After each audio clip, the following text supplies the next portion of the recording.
Hello बच्चों, good morning and welcome to Spectrum Classes. आप देख रहे हैं क्लास 11 फिजिक्स के साइंस सीरीज का मोस्ट इंपॉर्टेंट 500 क्वेश्चंस। अब तक के हम लोग दो वीडियो में क्वेश्चन नंबर 1 से लेकर 20 तक कवर कर चुके हैं। आज जो कि थर्ड वीडियो है जिसमें हम लोग स्टार्ट करेंगे क्वेश्चन नंबर 21 से और ख़त्म करेंगे क्वेश्चन नंबर 30 पे। अगर आप लोग अब तक के पुराने वीडियो नहीं देखे हैं तो मैं डिस्क्रिप्शन में लिंक डाल दूंगा प्लेलिस्ट का, आप लोग जाइए और वहाँ से पहले वीडियो नंबर 1 और 2 देख लीजिए, फिर इस वीडियो पे आइए। हम लोग कौन सा चैप्टर पढ़ रहे थे बच्चों? हम लोग चैप्टर पढ़ रहे थे यूनिट्स एंड डायमेंशंस, जिसमें हम लोग लास्ट क्लास में डायमेंशनल फार्मूला डिस्कस किए थे, जिसमें मैंने आपको 5 इंपॉर्टेंट डायमेंशन फार्मूला बताया जो काफ़ी बेसिक है। अब उसके बाद से आगे स्टार्ट करेंगे। आज हम लोग करेंगे लीनियर एक्सेलरेशन। तो बच्चों लीनियर एक्सेलरेशन का फॉर्मूला क्या होता है? फॉर्मूला होता है वेलोसिटी बाय टाइम। एक्सेलरेशन यानी हिंदी में इसे कहते हैं त्वरण। एक्सेलरेशन को हिंदी में कहते हैं त्वरण। अब जो त्वरण है, जो एक्सेलरेशन है, ये दो तरह का हो सकता है। लीनियर हो सकता है या फिर एंगुलर हो सकता है।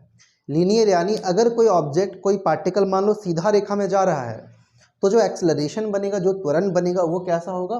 लीनियर बनेगा। लेकिन अगर कोई पार्टिकल गोल गोल घूम रहा है, सर्कल में घूम रहा है, रिवॉल्व कर रहा है किसी भी चीज़ के चारों तरफ में, तब जो एक्सेलरेशन बनेगा वो बनेगा आपका एंगुलर एक्सेलरेशन। फिलहाल हम लोग सिर्फ लीनियर एक्सेलरेशन की बात कर रहे हैं, जिसका फॉर्मूला होता है वेलोसिटी बाय टाइम। और वेलोसिटी लास्ट क्लास में हम लोगों ने डिस्कस किया था, वेलोसिटी का डायमेंशन फॉर्मूला जो आपका था L_t-1। तो वेलोसिटी के फॉर्मूला हम लोग डालेंगे L_t-1 और नीचे टाइम यानी समय। तो समय का क्या होता है बच्चों? t होता है। अब आगे हमें क्या करना होता है? सारे नंबर्स को ऊपर लेकर के जा, जितना भी डायमेंशन है सब डायमेंशन को ऊपर लेके जाएंगे। तो यहाँ पर ये क्या है?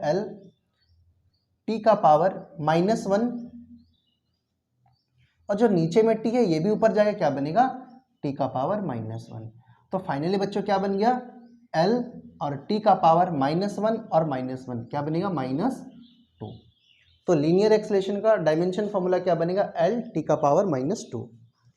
अब आगे आते हैं लीनियर मोमेंटम। बच्चों मोमेंटम का जो फॉर्मूला होता है, मोमेंटम को हम लोग p से डिनोट करते हैं और इसका फॉर्मूला होता है मास इनटू वेलोसिटी। मास यानी कि द्रव्यमान, वेलोसिटी यानी कि गति। तो मास इनटू वेलोसिटी। हम लोग फिर से वैल्यू पुट करेंगे। मास को हम लोग किससे डिनोट करते हैं बच्चों? m से डिनोट करते हैं। और वेलोसिटी को आपने पहले ही सीख लिया, वेलोसिटी को L_t-1 से डिनोट करते हैं। तो वेलोसिटी के बदले में पुट करेंगे L_t-1। दोनों को मिला के एक साथ लिखेंगे m_L_t⁻⁻1। क्या बन जाएगा? m_L_t⁻⁻1। आगे फोर्स। बच्चों फोर्स का फॉर्मूला आप जानते हो, F=ma होता है। Force F=ma। m मतलब क्या?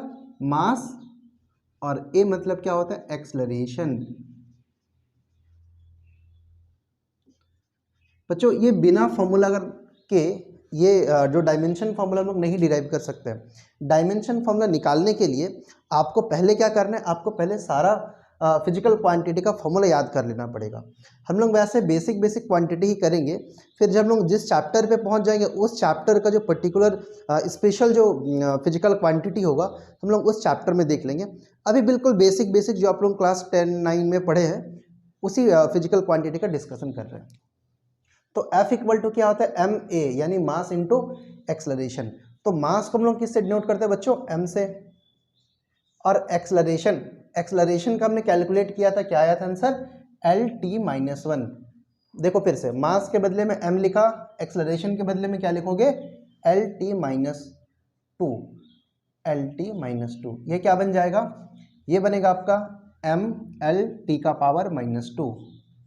m_L_t⁻⁻2। उसके बाद आगे next force constant. Force constant का फॉर्मूला होता है force divided by change in length. Change in length. तो अगेन हम लोग वैल्यू पुट करेंगे। फोर्स का डायमेंशन फॉर्मूला क्या? M L T minus two, M L T minus two. Change in length यानी कि लेंथ में कितना बदलाव हुआ, लेंथ कितना बढ़ गया है। तो लेंथ का लेंथ को हम लोग किससे डिनोट करते हैं, लेंथ को हम लोग एल से डिनोट करते हैं। अब देखो ये क्या बनेगा, M L T minus two, और जो नीचे से एल जाएगा ऊपर, इसका पावर क्या बनेगा, माइनस वन। अब आप देखो जो एल का पावर यहाँ पर वन है और एल का पावर माइनस वन है, दोनों जब ऐड होगा तो कैंसिल कर देगा एक दूसरे को, और यहाँ क्या बचेगा, एम टी का पावर माइनस टू। यहाँ बचेगा एम टी का पावर माइनस टू। तो फोर्स कांस्टेंट का क्या फॉर्मूला होता है, एम टी का पावर माइनस टू। अब आगे वर्क, जो वर्क का फॉर्मूला होता है force into displacement, force into displacement. Work को हिंदी में हम लोग कहते हैं कार्य, कार्य बराबर फोर्स यानी बल गुना डिस्प्लेसमेंट यानी कि गति, डिस्प्लेसमेंट यानी कि दूरी, कितनी दूरी ट्रेवल किया है। तो फॉर्मूला क्या होता है फोर्स का, फोर्स का फॉर्मूला हम लोग यहाँ से पुट करेंगे, F equal to M L T minus two, M L T minus two. और डिस्प्लेसमेंट, डिस्प्लेसमेंट यानी कि दूरी, कितना दूर गया ऑब्जेक्ट, तो दूरी यानी कि L। तो क्या बन जाएगा बच्चों, एम एल का पावर वन और यहाँ पर वन, यानी एल का पावर टू और टी का पावर माइनस टू। नेक्स्ट है पावर, पावर यानी कि शक्ति, इसे हिंदी में शक्ति कहते हैं। फॉर्मूला होता है इसका वर्क बाय टाइम। अच्छा, वर्क का यूनिट क्या होता है, वर्क का यूनिट होता है जूल।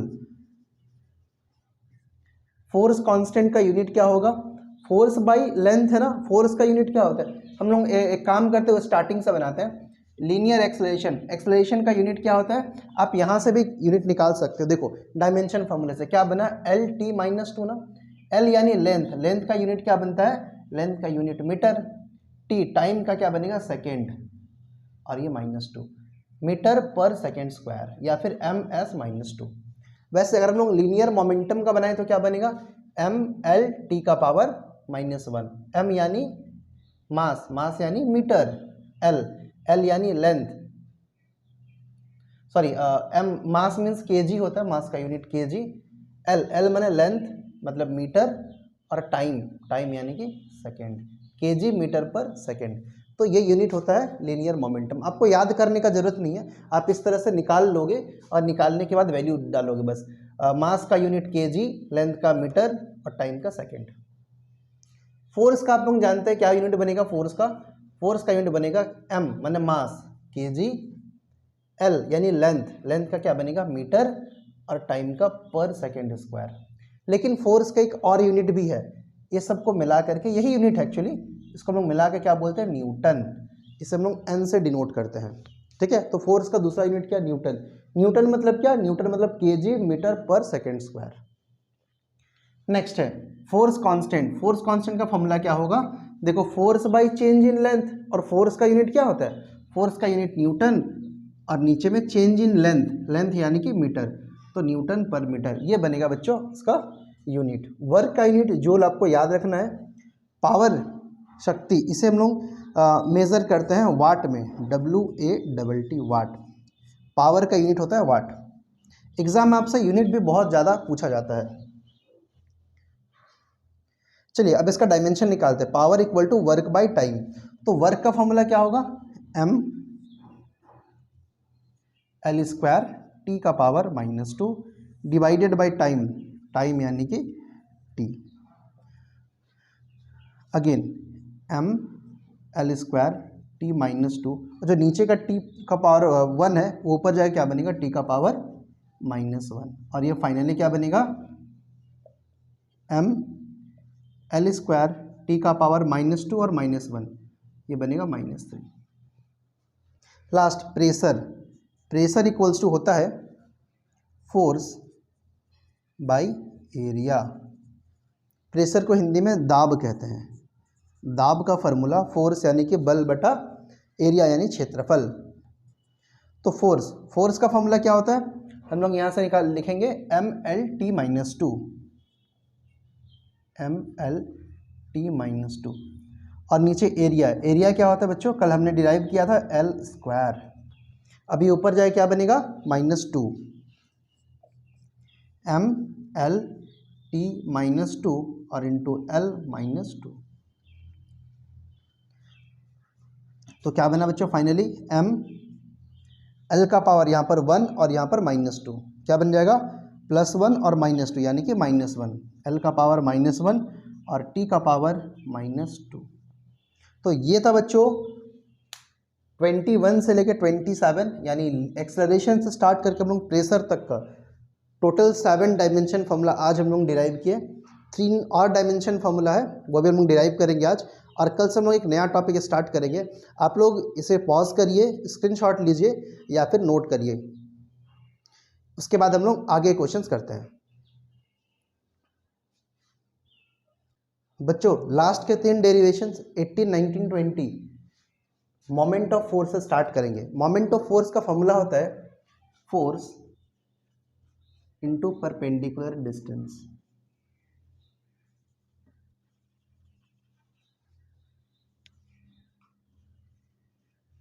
बच्चों इसका दूसरा नाम टॉर्क भी है। हम लोग इसे दूसरे जब आगे का चैप्टर्स आएगा मैकेनिक्स का, हम लोग उसमें स्टडी करेंगे। अभी आप ये याद कर लो कि मोमेंट ऑफ फोर्स यानी टॉर्क का फॉर्मूला था फोर्स इनटू परपेंडिकुलर डिस्टेंस। और फोर्स का क्या होता है, डायमेंशन फॉर्मूला हमने याद किया है, MLT का पावर -2 और इनटू परपेंडिकुलर डिस्टेंस, डिस्टेंस यानी कि लेंथ, तो इसका हो जाएगा L। क्या बना बच्चों, M की पावर 1, L का पावर यहाँ 1 और यहाँ 1, L का पावर 2 और T के पावर -2।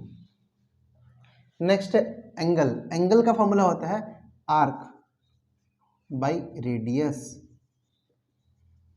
बच्चों देखो एंगल को समझते हैं। जैसे मान लो ये एक रे है, ये एक किरण है। ये किरण इस जगह पर मैं इसे फिक्स करके इसे ऐसे रोटेट करता हूँ, तो कुछ देर के बाद ये रे इस तरह से आ जाएगा। इस पॉइंट पे मैंने फिक्स किया है और इसे इस तरह से घुमा करके यहाँ लेके आया। तो आप बोलोगे ये कितना एंगल मूव किया है, इसे तो हम लोग थीटा कहते हैं। अब आपको देखना ये है कि इसका जो टिप है, इसका जो लास्ट पॉइंट है, वो कितना डिस्टेंस कवर किया। बच्चों वो ये डिस्टेंस कवर किया, इसे हम लोग कहते हैं आर्क लेंथ, या इसे हम लोग L से डिनोट करते हैं। और इस पॉइंट से लेके, फिक्स पॉइंट से लेके इसके टिप का डिस्टेंस को हम लोग रेडियस या R बोलते हैं। तो थीटा का फॉर्मूला क्या होता है, ये आर्क लेंथ यानी कि L बाई ये रेडियस यानी कि R। तो थीटा इक्वल टू L/R यानी आर्क लेंथ बाई रेडियस। तो आर्क क्या है, ये असल में तो एक दूरी ही था ना, ये L क्या है, दूरी ही है। तो इसका यूनिट क्या होगा, length, dimension formula, sorry unit नहीं, डायमेंशन फार्मूला, लेंथ L होना चाहिए। और रेडियस यानी कि यहाँ से यहाँ तक की दूरी, ये भी तो एक दूरी है, तो इसका वैल्यू क्या होगा, ये भी L।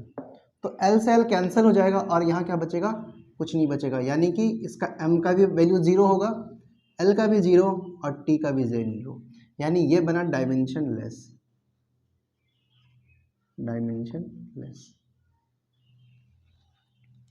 ठीक है, इसकी कोई डायमेंशन नहीं होती है। ऑल्दो एंगल का यूनिट होता है जिसे हम लोग क्या बोलते हैं, रेडियन। एंगल का यूनिट रेडियन होता है, लेकिन इसका कोई डायमेंशन फॉर्मूला नहीं होता है। Next electric charge. बच्चों हम लोग जानते हैं इलेक्ट्रिक करंट का formula, electric current equal to charge by time. Electric current यानी विद्युत आवेश, विद्युत धारा, इसे हिंदी में हम लोग कहते हैं विद्युत धारा, विद्युत धारा। तो विद्युत धारा का फॉर्मूला क्या होता है, चार्ज यानी कि आवेश बटा समय। अब हमें किसका निकालना है, इलेक्ट्रिक चार्ज का निकालना है। तो इलेक्ट्रिक चार्ज का फॉर्मूला क्या बन जाएगा बताओ, यहाँ से इलेक्ट्रिक चार्ज बराबर ये इलेक्ट्रिक करंट टाइम से मल्टीप्लाई हो जाएगा, चार्ज बराबर करंट इनटू टाइम। तो चार्ज बराबर होता है फॉर्मूला करंट इनटू टाइम।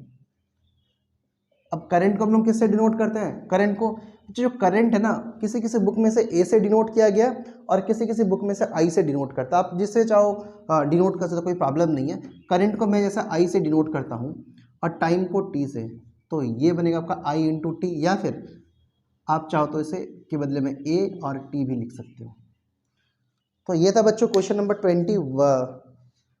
21 से लेकर 30 तक। यहाँ पे 18, 19, 20 गलती से हो गया, यहाँ 28, 29 और 30 होना चाहिए। तो आज के वीडियो में 10 क्वेश्चंस कवर करने के बाद अब तक हम लोग 30 क्वेश्चंस कवर कर चुके हैं। जैसे आप लोगों का 50 क्वेश्चंस कवर हो जाए, कंप्लीट हो जाएगा, मैं आप लोगों को पीडीएफ दे दूंगा। आप लोग अब तक जितने भी क्वेश्चंस उसे बार बार रिवाइज कीजिए, पढ़ते रहिए। एग्ज़ाम बहुत जल्द होने वाला है, जैसे ही 11, 10 और 12 का होगा उसके बाद ही आप लोगों का एग्ज़ाम स्टार्ट हो ही जाएगा। तो and thank you for watching the video.